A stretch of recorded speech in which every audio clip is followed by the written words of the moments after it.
see in this video, in this picture here, only 38% of you guys, so please change it and hit the subscribe button. So we're reacting to My Family is Haunted for $1 billion.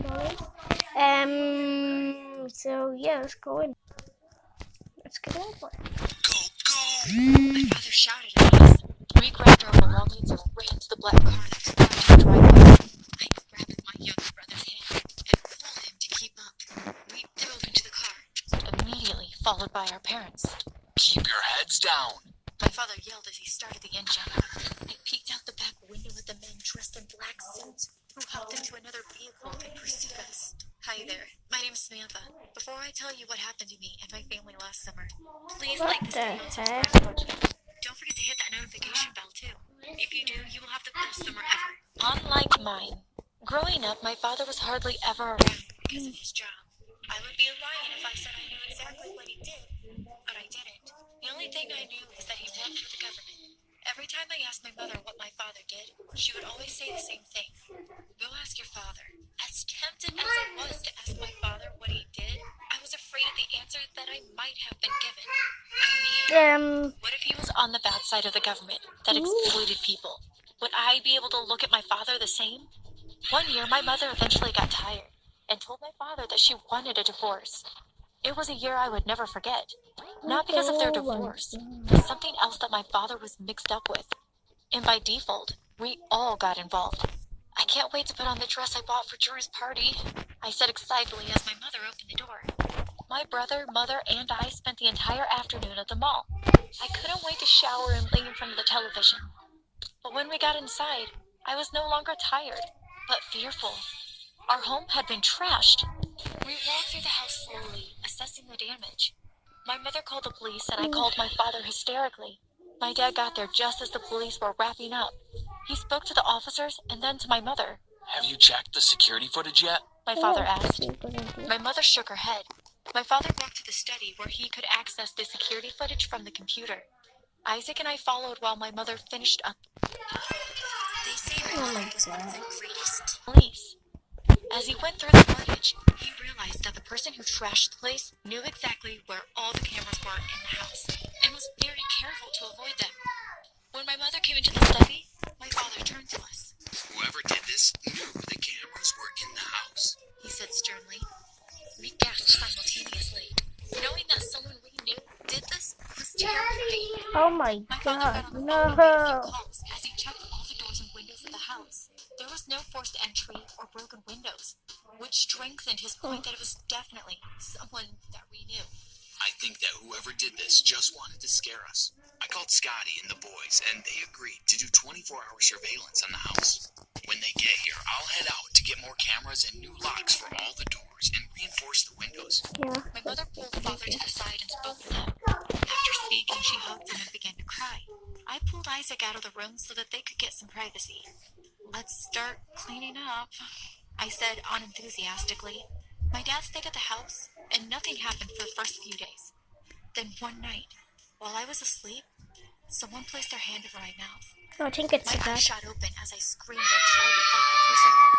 Sammy, it's me. My father placed a finger on his lip for me to be still. He pointed towards my closet, and I nodded and moved swiftly towards it. When my dad built the house, each room had a hidden space behind the closet in case of emergencies. We both got into the small space and waited. I heard someone come into the room, and I buried my face in my father's chest so I wouldn't cry out. We stayed in the closet for about 5 minutes, but it seemed as though time stood still. Wait here.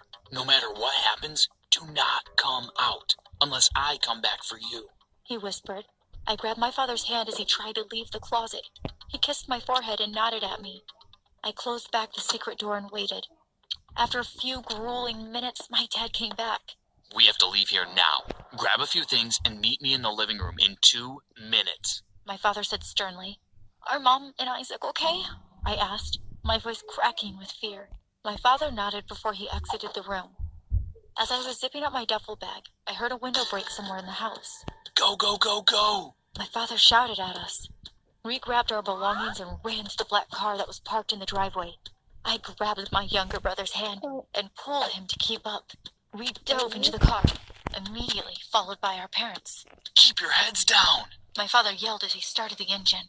I Nice. peeked out the back window at the men dressed in black suits who hopped into another vehicle and pursued us. So, Dad, what's going on? I screamed as we sped away. I'm sorry I got you all mixed up in this. There's a bounty on our family for $1 billion. The last job I did, I guess we upset a few people. My brother, mother, and I all began speaking at the same time as we tried to question my father. Listen, My father said seriously. I need you guys to focus if we're going to get through this. Each person in our organization was given a safe house that nobody else knows about. We will hide out there until I figure out what our next move will be. We can't use anything electronic or we can be traced. Toss everything out the window now. We tossed everything as my dad continued driving. My father was able to lose the car behind us. We cool. hitched the car and headed the rest of the way to the safe house. The safe house was in a heavily forested area. I watched as my father opened a lid in the ground and looked inside. The safe house was equipped with AC, lights, water, and of course, surveillance cameras. Before bed, my father took watch at the computers. When I got up, I saw my dad monitoring the cameras that were stationed around the grounds. I asked him if he needed anything, and he said no.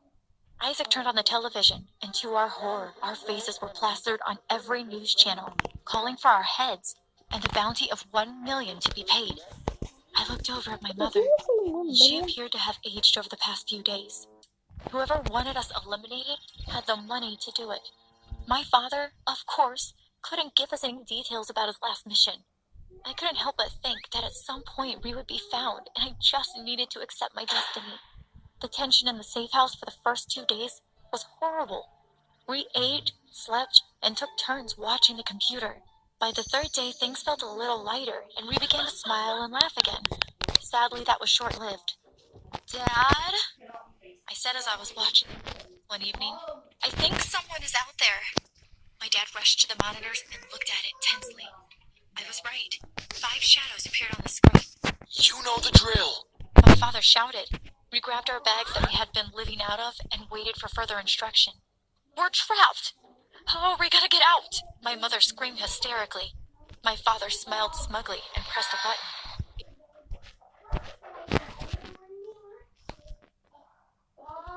What's that? To the monitors and looked at it tensely. I was right. 5 shadows appeared on the screen. You know the drill. My father shouted. We grabbed our bags that we had been living out of and waited for further instruction. We're trapped! How are we gonna get out? My mother screamed Come on, hysterically. you can get out. My father smiled smugly and pressed a button. It was followed by a loud explosion. We watched on the camera as bodies were tossed into the air every time we pressed the button. My dad ran quickly and removed the large shelf that was against the wall, revealing a trap door. This leads all the way to the beach. It's a straight, rocky path. My dad said as he handed us flashlights. We gotta move. The last thing he picked up was a handheld surveillance tablet. We hurried as quickly as we could through the corridor. Come The air on. was stuffy, and I felt as though I was about to pass out because it was hard to breathe. Okay, guys, we have some followers, so brace yourselves. My father said, then pressed the button on the tablet that he held. The corridor shook and rocks began to rain down on us. My mother, brother, and I screamed as we dodged the rocks that were caving in on us. The air got cooler the further we ran, and I could smell the fresh air. But after Happy one Easter last to you rumble, guys, by the way. it woke us. No, I I'm not haven't sure said how long that. I was out for, but I woke up to no sign of my family. Hope you have Mom? a good Easter. Dad? Isaac? I screamed as my eyes tried to adjust to the dark. Groans and rocks moving indicated that my family was okay. Is everyone okay? My dad asked worriedly. Everyone replied in confirmation. My foot is stuck and I can't move, I called out. In the shadows of the rumble, I saw my family move the rocks from on top of my leg. My dad scooped me up into his arms and said, We have to keep moving. We are not out of the woods just yet. The air was getting thick, and it was getting hard to breathe again. When we got to the end, it was blocked. I heard Isaac groan, and I couldn't help but feel helpless and frustrated. We're almost there. My father said as he put me Why down did gently. you He walked up to Isaac and said, You can do this, son. before he gave him a bear hug. I watched as my family cleared the passage as quickly as their tired limbs could. Once a big enough space was opened, my father instructed my brother to climb out first. Once he was out safely, my parents helped me to go through the hole. As soon as I got out, I felt my lungs expand as I gasped for the clean, cool air. My brother helped my mother out, and then it was my father's turn. When my father was about to climb out, we heard angry voices arguing, followed by a few short, loud explosions and rumbling. My mother, brother, and I moved away from the entrance of the cave as rocks came down and blocked the entrance again. Daddy, no! I cried as I stumbled forward. We sat huddled together on the shore as we cried at the loss of my dad. We didn't know what our next move would be, and we had no idea who was after us. A few minutes later, we heard a helicopter. We moved away as it landed on the shore. Scotty, one of my father's friends, helped out the helicopter. I didn't know if we would have made it in time, He said to my mother. Where is Roger? We lost him, my mother said as tears rolled down her cheeks. Roger has been in close communication with me, and we all made a pact that if anything happened to any of us, the others would ensure that our families are taken care of. Scotty said and waved us toward the helicopter. We're sitting ducks here. We need to move now. Once we were all strapped in safely, we took off. As we were taking off, I looked on the shore and saw someone waving frantically. It was my dad. He was alive. He was trying to get our attention. He put his hands together to form an X symbol, and that's when I realized what he meant. Scotty couldn't be trusted. I tapped my mother on the leg and pointed. When she looked at me, I nodded towards the window. Scotty was busy talking to the pilot in the front seat, so he didn't see my father or my mother and I looking out the window. Before I could do anything, my mother jumped into action. She locked Scotty's neck with her arm, and Isaac did the same with the pilot. Isaac said to the pilot, This is our stop. Take us back. I felt sick to my stomach, but the pilot, to my surprise, did as he was told. My family didn't even wait for the helicopter to land completely before we were hopping out of the helicopter and running towards my father. My father looked at Scott menacingly. Scott signaled to the pilot to take them into the air. As they were taking off, my father said to my mother, Take the kids and hide. But what if? My mother said. My father interrupted her and said, I will come and find you. As we moved as quickly as we could from the area and tried to find a safe place to hide, more explosions filled the atmosphere. Isaac turned around to the sound, and my mother said, Your dad can take care of himself. A few minutes later, as promised, my father found us hiding in an old overturned boat that was stuck in some shrubs by the shore. Dad! Isaac and I said happily. My dad scooped me up once again, and Isaac and my mom followed him. Around the corner of the cove, there was a pier with a yacht. My father and Isaac and Mom all got in without saying a word. We didn't even question my father about where the boat came from. As we sat in the cabin, while he started the engine, at this point, we were all just happy to be alive. And in one piece. Well, barely. I don't know where we are or where we are going. What I can tell you is that we are somewhere in the middle of the ocean, looking and watching. So that's the end of this video. I hope you guys enjoyed.